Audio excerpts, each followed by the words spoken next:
diaspora jonë, me thonë më shkurt, kanë qenë këtu, prandaj në bazë të gjithë atyre do duhej të merrej parasysh rezultati i nënt shkurtit të vitit 2025, ndërsa nëse vim aty e shohim që Lidhja Demokratike e Kosovës me nënt shkurt i ka pas 18.27%, që i bjen që nuk ka rritje në bazë të përqindjes, nuk po them në bazë votave, se me pa në bazë votave, do me thonë, ka rënje të votuesve në Kosovë, për çka këtë kemi me analizuar dhe me shiqu më vonë, ka kohë për këtë, po në këtë raportën mendoj që Lidhja Demokratike e Kosovës nuk ka asnjë arsye me festu sa i përket rritjes. Edhe kur e marrim parasysh kthimin e zonjës Osmani që me pompozitet është kthy në Lidhjen Demokratike të Kosovës, kjo i bjen që nuk ka rritje, po ka zvoglim të votës, sepse nga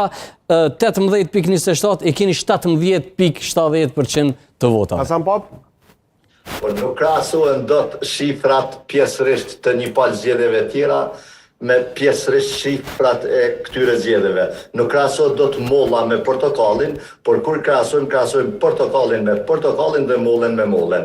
Tani, në këto zgjedhje, ky është trupi elektoral sot, e vetmja parti që ka fituar, dhe ne akoma s'kemi festuar, është LDK-ja.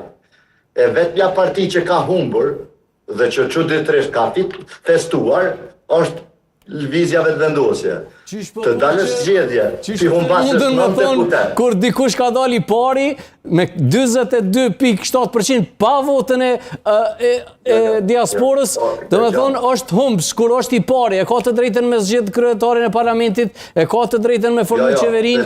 Ne po flasim për trendin, të cilin ofertat për çka kemi shkuar në këto zgjedhje dhe këtë trup elektoral. Këtë trup elektoral, krahasuar me parlamentin e kaluar, është shumë e thjeshtë.